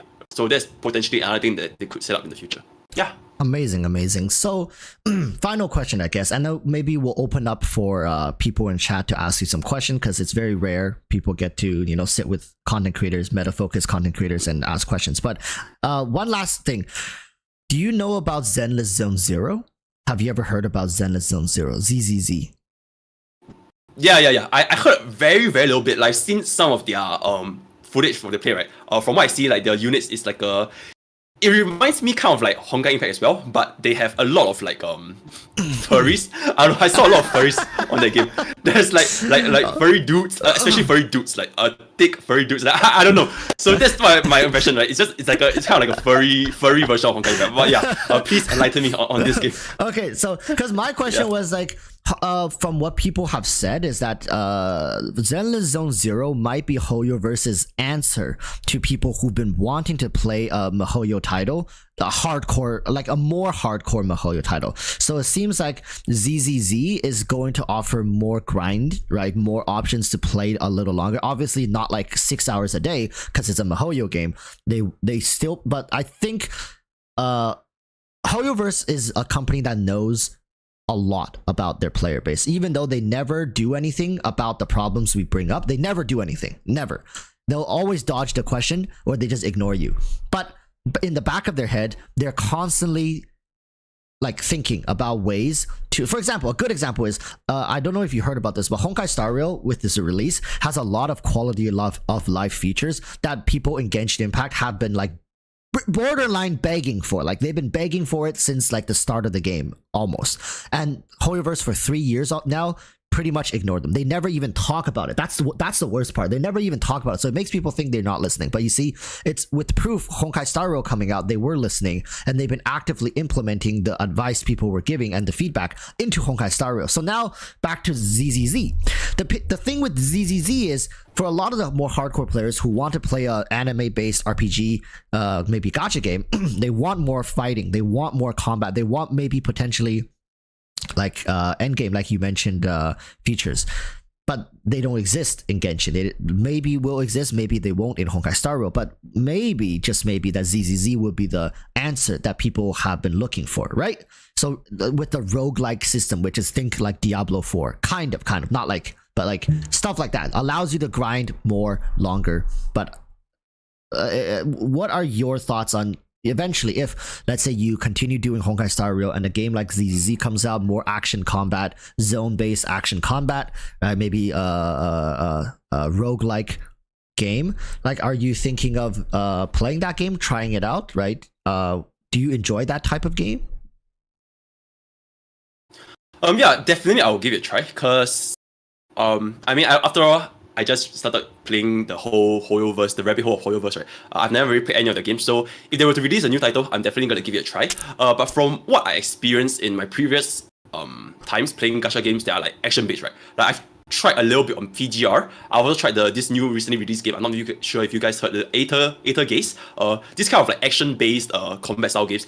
I tried it, but it doesn't really click with me. I feel I don't know. I feel too slow. Kind of people spamming the buttons and flashy effects all over the place. It kind of made my head hurt a little bit. So I much rather prefer games that I can sit down and try to like think out the truth. Like if I were to compare games such as like how do I say this? Action games where I'm constantly on the move, like have my APM up to like 200 kind of stuff, always on the move. Compared to games where like I just need to think and then click one action, I much rather prefer the slower based games, right? I can put my mind to it and think about what exactly I need to do. Whereas compared to the other game where, oh my god, a split second and I fail to press a skill and I'm dead, this kind of stuff, it's a lot more pressuring for me. So generally speaking, I don't really prefer this kind of action based games. But I'm definitely gonna give it a try because roguelike feature is something that I really, really love in the game. Like for example, Simulated Universe in Honkai Star Rail. I really, really love playing Simulated Universe just because like it's so refreshing. Every single time you can play with new units, new buffs, new stuff, and it just gives you a sense of freshness, right? Other roguelike games, I played this game called Hades, also Hades 2 when it's coming out. Then yeah, I basically kind of enjoy it. Like this kind of game, you can just constantly keep playing it and not really get bored of it super fast compared to like a very one-dimensional story kind of base. So the roguelike feature is definitely a plus for me. So yeah, when a game releases, I'm definitely gonna give it a shot. All right, like that's keeping it open-ended. Amazing. So if anybody has questions for Mr. Poke here, please send them in chat. We'll maybe give like 10 minutes, right? 10 minutes, give or take, question and answer. If not, that's also cool. Again, for people who just joined us, this is Mr. Poke, I could call him Poke, and you can find his YouTube channel linked in the description. He makes theory content. He focuses on meta content. He talks about all the new characters, different play styles, alternative play styles, right? Free to play stuff, and he have pull value videos, a bunch of stuff. Everything Honkai Star Rail, basically. Stay up to date. He knows. So do we have any questions for Mr. Poke? For example, what color underwear are you wearing today, Mr. Poke? Can you show us, like, anything? Okay, so Togekyo has a question is, in your opinion, how meta will Dot be? Honestly, this kind of things is gonna be very hard to say, especially for contents that haven't released, right? But just basing off of the content we have right now in MOC, I think they are not say like a game that is a straight up upgrade to whatever we have. Like right now, the meta that we have in Honkai Star Rail is spamming high crit ratio characters, buffing them to high heavens, and watch them do tons of damage, right? I.e. your Sile, your Jingyuan. This is like our meta, right? And in the event that we were to play DOTs against whatever we have in MOC, it's also perfectly serviceable, right? Like if your DOT does like 20,000, 30,000 damage per ticks, and even if you don't crit, and it still kills the boss, right? With all the debuffs or the DOTs taken together, it's a perfectly viable option to play. I wouldn't say that they are better in any sense. It's just different playstyle, but you still finish the content either way. But in the future, I think my biggest concern for DOT teams or any debuff team in general is what I mentioned earlier, is any enemies with the ability to cleanse, right? And the biggest red flag for me right now is Bronya in Simulated Universe is already cleansing Cocolia to be free from all debuffs, right? So I really don't think it's something that is completely out of the picture for me to just implement a mechanic where the boss cleanses his debuffs, right? So that's my biggest concern for DOT teams in terms of future meta. Yeah. That's essentially it. Okay, so we have another question asked by KC asking, is it better to get characters to 79 or just leave them at 70 ascended once you turn Trailblaze level 60? Oh, okay. Yeah, excellent question. Okay, I actually do this myself. Like whenever I ascend a character, right, I never ever raise them to the highest level that they could get, just because that little bit of OCD, this bit of min max in me just wants to passively farm them when I do my daily farming, right? Because from daily farming, if I'm not wrong, you get around, I can't remember the number, but you definitely get quite a sizable chunk of experience books, especially when all 4 members of your team is getting experience from playing the mobs, right? And this experience increases with your ascension level, right? So in Trailblazer level 40, 50, 60, 65, 70, right, you all get higher and higher and higher experience and credits and all kinds of stuff from your daily vault farming. So it would be in my best interest as well as the player's best interest if you guys want to min max and save a little bit of the stamina, to leave them at a certain level where they can still get the benefits from farming your daily routes. But just a note to note, daily route farming, it is not for the 5 to 10 minutes players, because to clear the entire map right now, our 3 rows, it takes me roughly just slightly under an hour, like maybe 50 minutes to clear the entire 3 rows, right? So it's definitely not for players that want to play the game 5 to 10 minutes. So if you guys want to play the game for a very, very long time, then yeah, this is your daily mod farming. It helps you gain some passive experience, some credits, some good stuff. As to what level I leave my characters on, right? When my character's max level was level 60, I left them at around 57, 58. And I was able to get them to 60 before I hit the next ascension level. That's for me. But this is speaking from a player that refreshes stamina 3 times a day, right? Back in the days, I refresh around 3 times a day. Maybe right now, I've just refreshed once or twice because I don't really see a need to push that hard anymore. But back then, for my push from 50 to 60, I refreshed 3 times a day. Between the period from 50 to 60, where my characters were, my maximum level were like around... my maximum levels were around 70, right? Back then, I left them at around 68, right? 68, 67, this kind of stuff. And I was able to hit the next level without much downtime, in that sense. Right now, my Trailblazer level is around 62. My max level is going to be level 80, right? I left my units at level 78 when I started. Sorry, 77 when I started, right? After farming, I think it has been 2 weeks since I've hit level 60. I'm still nowhere near level 79. I'm still a lot of experience to level 79. So that gives a sense of how long you can keep your units there when you want to leave them there, right? And since level 80 is the highest level you can leave them in units, right? They're not going to be higher than level 80. So in that regards, I think leaving them at like 76, 77 is going to keep you there for a very, very long time, right? And this is only for 4 units. Like, imagine if you have to raise your other team, right? So there's another 4 more units. And then in the future, you want to raise more units, right? So I think level 77 is a sweet spot for me. So eventually, when that team reaches level 80, you can just swap them out and then reach to another player.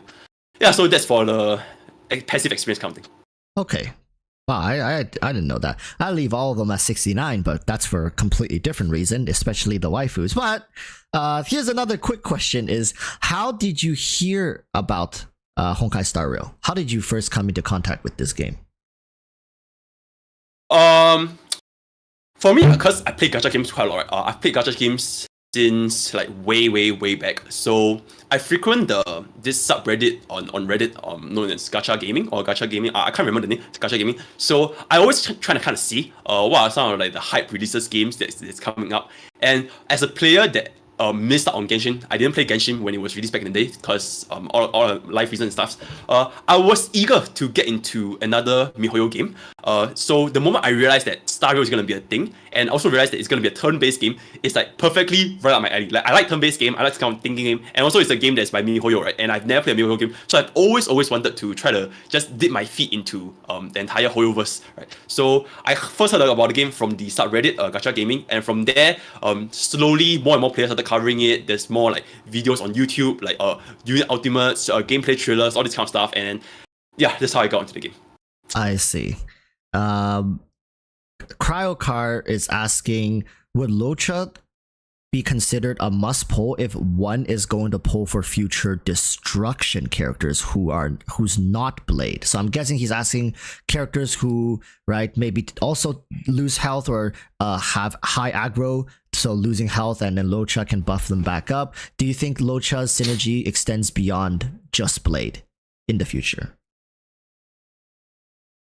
Okay, to address the first part of that question, Cryocar, I think no units are a must pull, right? You can 100% play the game without pulling any like SSR, like if you want to, like it's perfectly sufficient for you to play the game, right? So in that regards, no units are a must pull.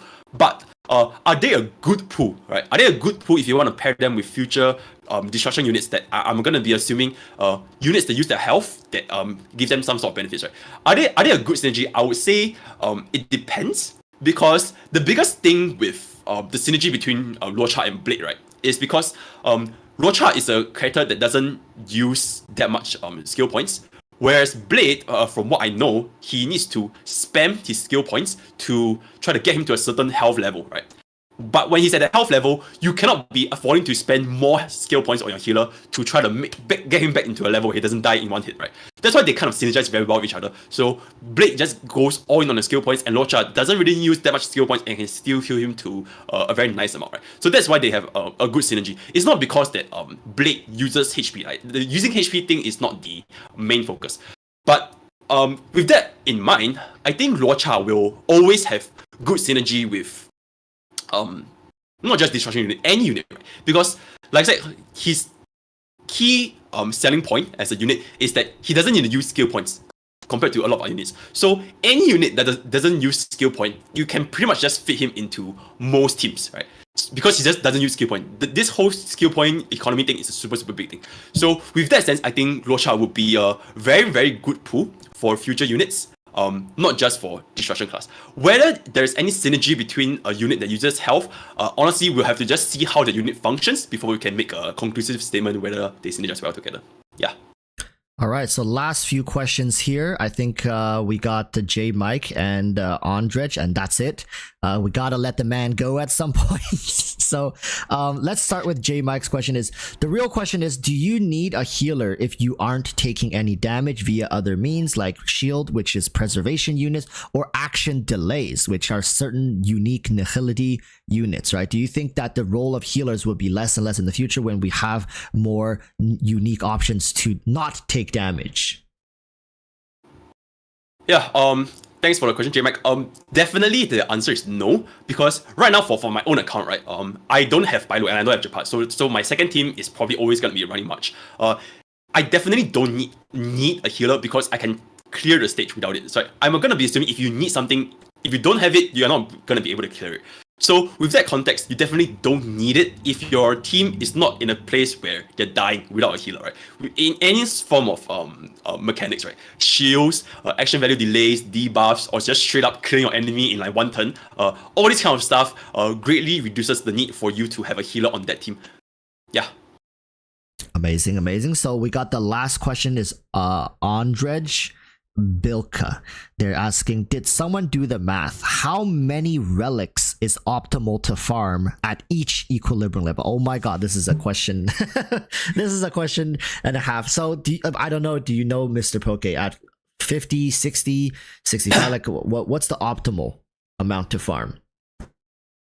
I think this question is there's no right answer for this question, because ultimately, at the end of the day, everybody's very luck is going to be different. Like, if you're somebody that spend maybe just 100 energy and you already got the god gear, like right main stat, right substats, everything, then you're pretty much done with whatever you need, right? But for somebody that spent like thousands of energy and couldn't even get the right main stat, then you two are going to have a super different relic experience, right? Because, for example, if you're in Trailblazer level 50, right?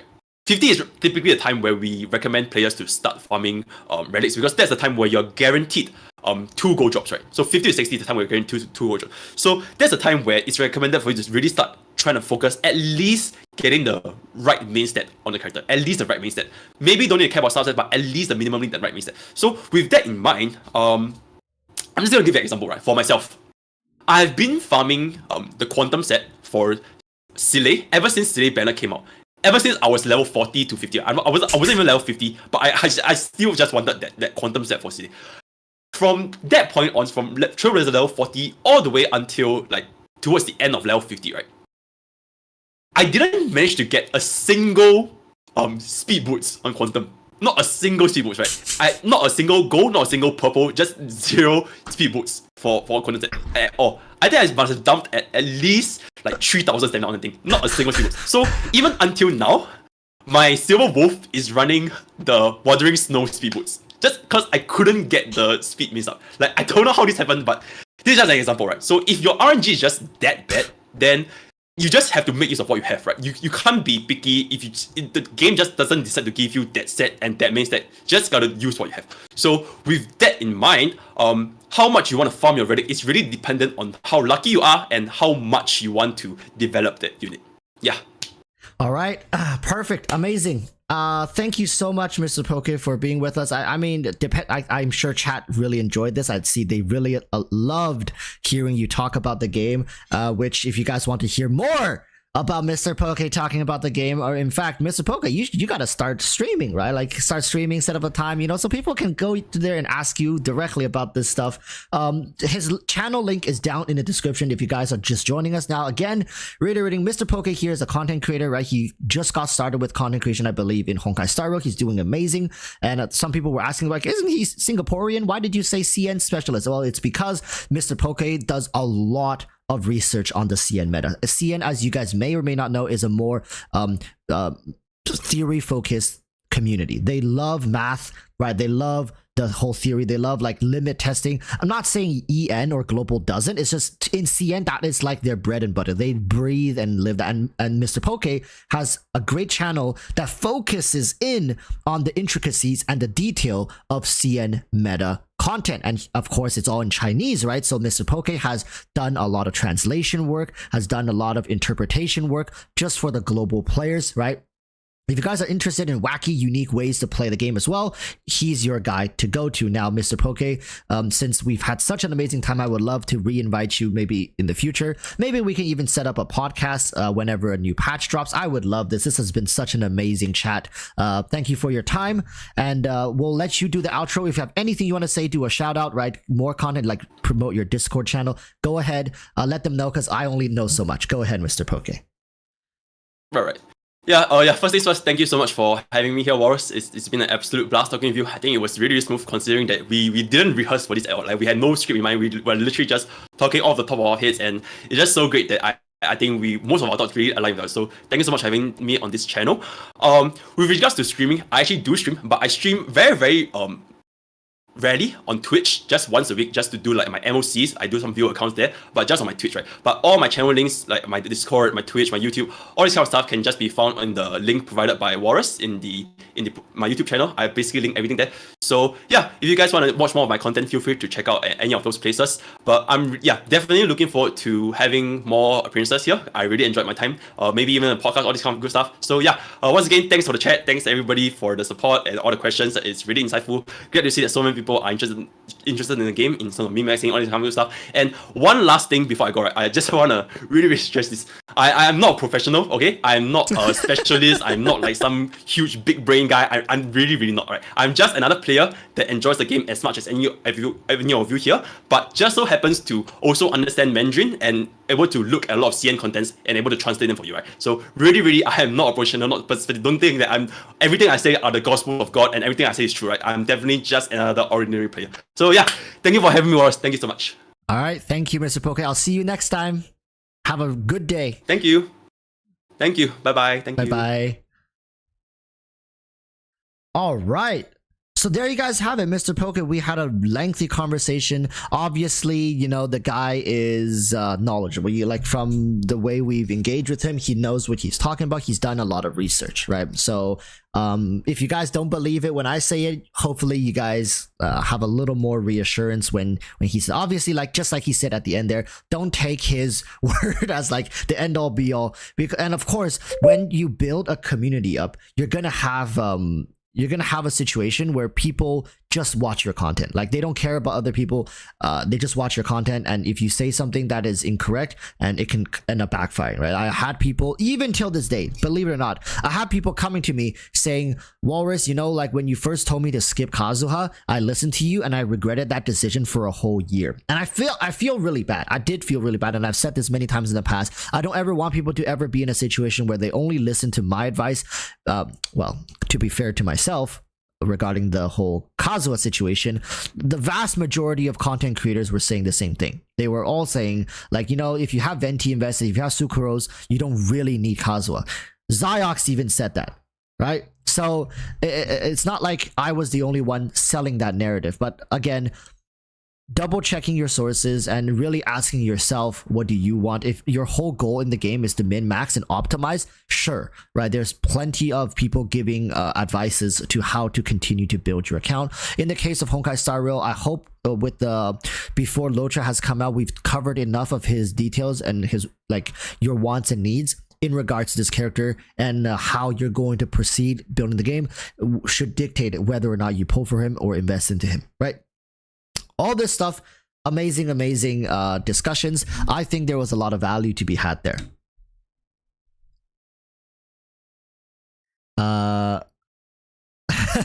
Bethesda says Mr. Poke is basically early 1010. 1010 got off because he brought national team from CN. Yes, 1010 was our Genshin Impact CN focus guy, but I think 1010, the biggest part that 1010 differs from Mr. Poke, in my opinion, is their outlook on the game, right? Like 10 and I don't know, of course, Mr. Poke, what he does IRL, but 1010 never really created content as like his main thing. Didn't really care that much. Now that you've seen his videos saying, oh, well, you know, content creation was always just a thing that I did for fun, which of course Mr. Poke is doing it for fun, I believe. He's not like, oh, I need to make this work. But at the end of the day, it really comes down to how much you enjoy the game. Right now, Mr. Poke loves the game. I love the game. Right, Mr. Poke might not like the game 3 years from now and he might move on. That's why I asked him about Zenless Zone Zero. He said, right, I'm definitely interested in trying out another Hoyoverse game. So yeah, that's that. One moment here. I think my my WeChat here is pinging a lot. Okay, good. But yeah, let's talk a little bit about Eula, because I made... What is going on? Okay, so let's talk a little bit about Genshin, because I made a video today. We can even go over some of the comments, because a lot of people seem to be under this notion that Eula is completely fine. Wow, can you believe that? Like till this day, people, like, there are plenty of comments saying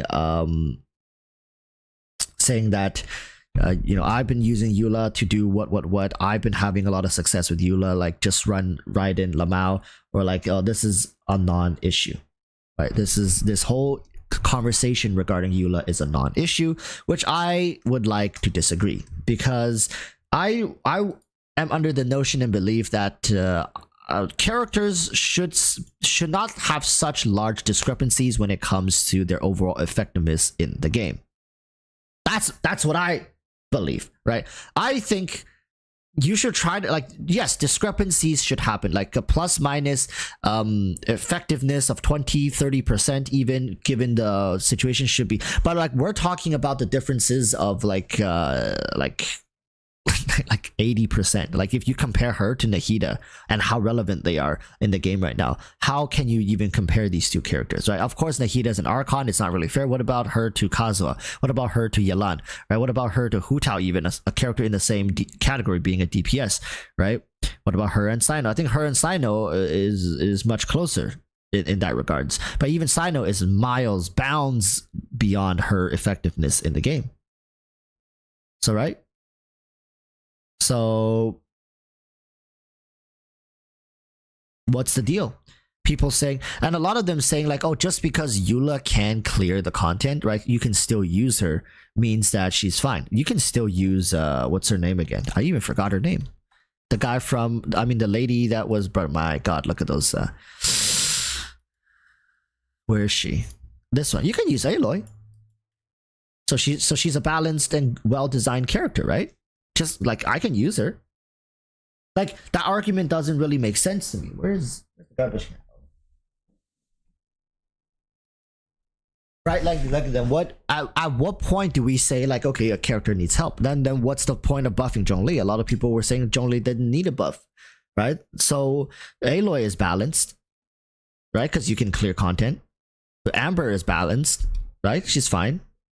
Because you can clear content, right? When you use thresholds, like, oh, but I can still play her or him, I can still play this character, so it's fine. You don't need to touch it, right? The character is totally balanced, right? The same thing with Dia. She can clear the content. Why buff her? No, like, honestly, what's the point? What's the problem with Dia? I don't see a problem. She's 100% fine. In fact, she's broken. Nerf her more. Half her damage, half her HP pool, right? Increase her burst cooldown by like 100%. You can still play her. What's the problem? Right, like you see this line of question. It's like, until like when does it become a problem? Then what? Like you got to make it so a character can't clear the game, then it's a problem. Oh my, this 5-star DPS can't beat the game. Do you think that's ever gonna happen? No, right? But the overall effectiveness of the character really matters because it directly affects a player's overall experience of the game. Like the point with Eula right now is we're in a meta with multi-wave content, right? And you're basically forced to bring a secondary DPS. Well, yes, other teams also have put like secondary DPSs. For example, a great popular DPS with Hu Tao, yeah, you have double Hydro. Xingqiu and Yelan both could be considered secondary DPSs. So I'm not saying the fact that you have to bring another DPS with you is a problem. I'm not saying that. But I'm saying, like, let's say a character like Eula, you have to tie her up in a team, let's say with Raiden Shogun. Yelan being with Hu Tao is one of Yelan's best roles to have in the game. Raiden Shogun being with Eula is not one of her best places to be in the game, right? So yes, to make like, and here's another one, Eula Hyperbloom. No, like if you guys just go read the comments, there are people saying like, oh yeah, but like Eula Hyperbloom is it's a great comp and I've been using it and I love it, right? So there's no problem with Eula because you can place Eula in a Hyperbloom team. But it's like you can play anybody in a Hyperbloom team, right? I can play Amber in a Hyperbloom team, and Hyperbloom Amber is OP as well. Did you guys know about that? Right? Hyperbloom Chi-Chi is broken as like you know, it's like, it's just like the reasons, like the answers these people Sanzu, but Sanzu is hella Sanzu is slowly making me become much more conscious of how erotic my overall diction is, how suggestive it is. Right, Eula National, exactly. Just keep taking all these broken supports and slapping them onto Eula. Like, that's not an answer. Where is Eula's like bread and butter team that she's like, oh my god, Eula is the star of the show? I'll be honest, when Hu Tao double Hydro, I think Hu Tao is the star of the show, even though she does have supporting casts, right?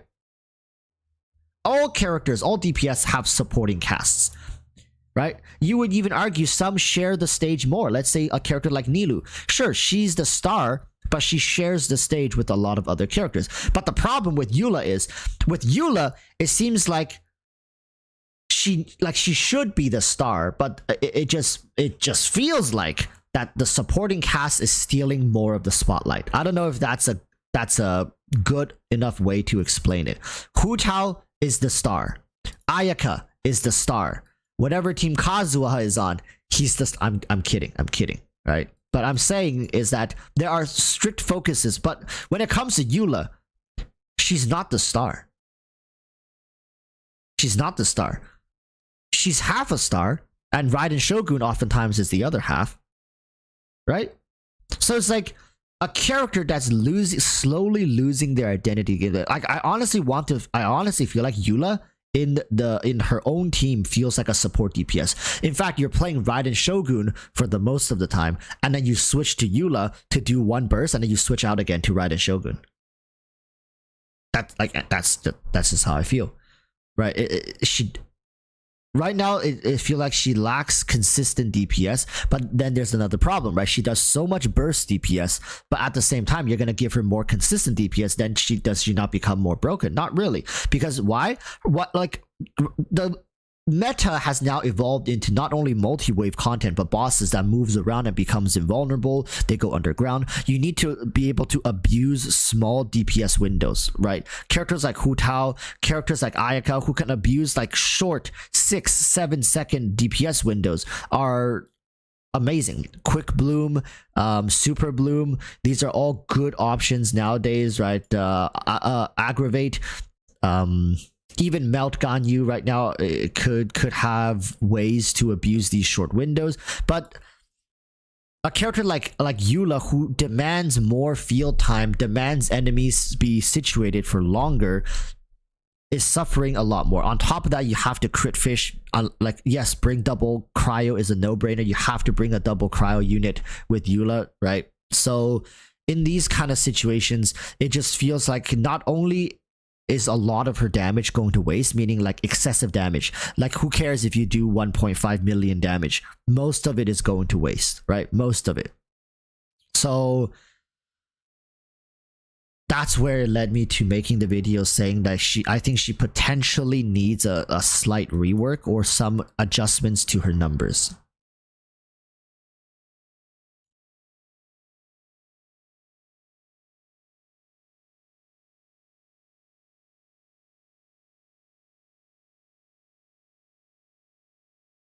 So Sanzu saying it can be a bit annoying if, wait, are you talking about Eula or Silverwolf?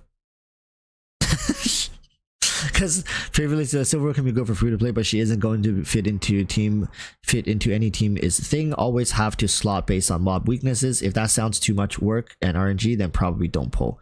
Oh, I think Sanzu is is answering someone else's question, but yeah.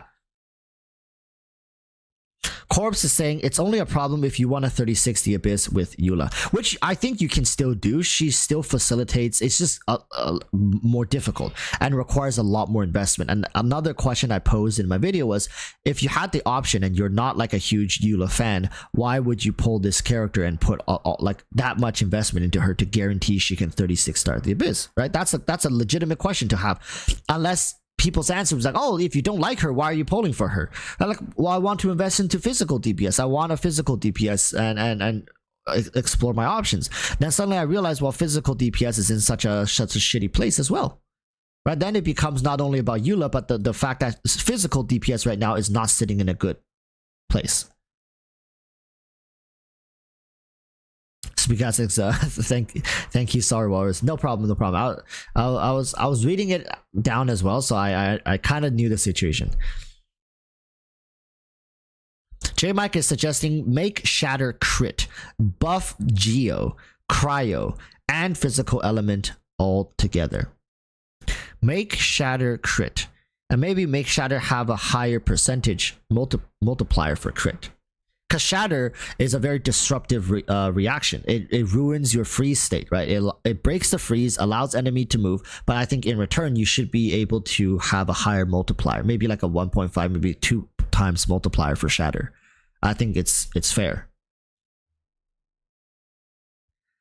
Bethesda says, I think she will be in a much better place when they release specific supports for her and weapon, just like Albedo. Albedo was in Eula's position until they released Ito, Goro, and his sword. They did. It's Mika. And the CM players were completely baffled by Mika's release. They were basically saying Mika feels like a hot pile of garbage. Like, that's honestly what they said. They were just like, it's actually useless. So and at least it's useless for Eula in their opinion. Like, yes, there is some synergy there, but overall they're like, it's not nearly enough to make up for what she's lacking. So they're really questioning the reasoning for Mika's design. That's why when he first came out, like I said this in my videos, like I thought Mika was for another unit, because the synergy just wasn't there. Like, he had to have been designed for another future physical DPS character that's not Eula. And nobody in the comment section actually addressed my point, which is saying, like, if they can make a new physical DPS, synergize it with Mika, and solve all these problems that Eula currently has that they have no answers to unless they rework her, why would they ever rework her? Why wouldn't they just take all these suggestions and improvements and put it into a new character and sell it as a new character? Why would they put it back into Eula? Nobody answered that question. I was hoping somebody would bring that up, because I'm actually very curious. I'm very curious, like what is what would be the thought process, right, of fixing Eula? That's what she needs, to be quite frank with you guys. She either needs a rework, or B, entire physical meta needs to be redesigned and re-implemented, or C, there needs to be a game-changing support for physical carries to come out to kind of rectify the situation here.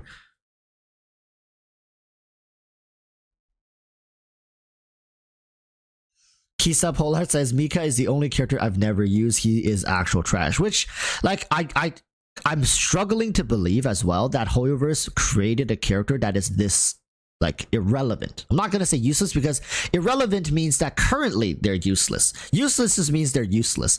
Because I think in the future there might be like legitimately there might be a physical DPS that comes out that actually can utilize Mika. Let's say a physical sword DPS that attacks fast, but Mika can buff them into oblivion and have them be like our first, speedster in the game, right? A character maybe that scales off more of attack speed and whatnot and scales up, and they have anti-interruption, self-healing in their sounds kind of broken, right?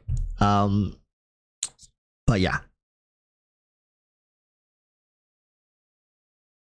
Do people use Shenhe with Eula? I don't think so. I actually haven't seen people do that because, like, again, you see, if you're gonna make Shenhe pair with Eula, why would you not pair her with Ayaka? See, that's the same question, right? That I addressed in the video. If you're gonna pair Shenhe with Eula, why not Ayaka? So unless your point is to make Eula work, the whole point to pull these units is to prove a point that Eula can work, or Eula can be super busted if I do this and this and this, right? But let's not kid ourselves in that the synergy between Shenhe and Eula and Shenhe and Ayaka is not even it's not close. It is not close at all.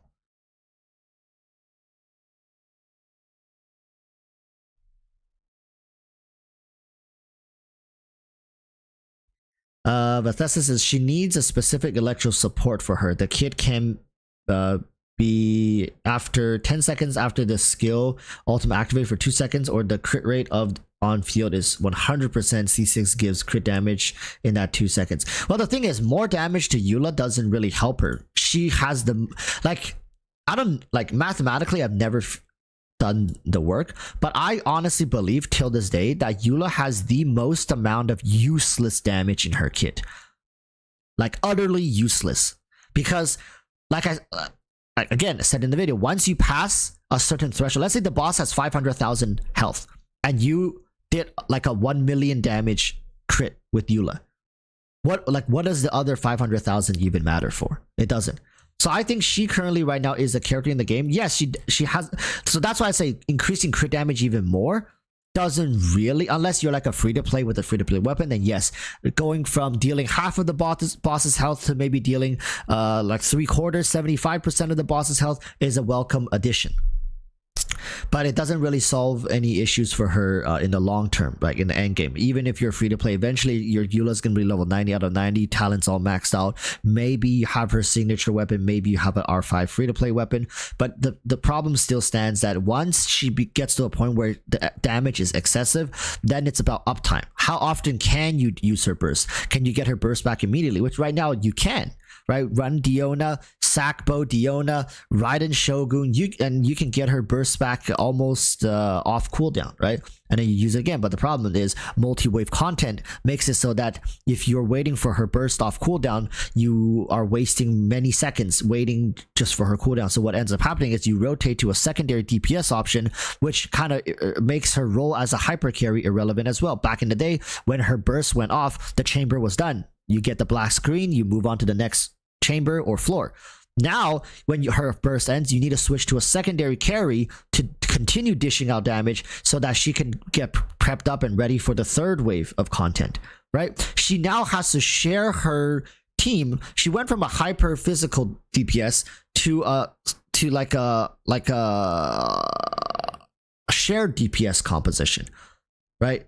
So it's like, imagine if for Hu Tao she has to wait on the sidelines for like 15-20 seconds every rotation instead of her like 8-second. Right now Hu Tao uses her elemental skill. Once her elemental skill finishes, you reapply your shield, reuse your support's abilities, use their burst, and switch back to Hu Tao.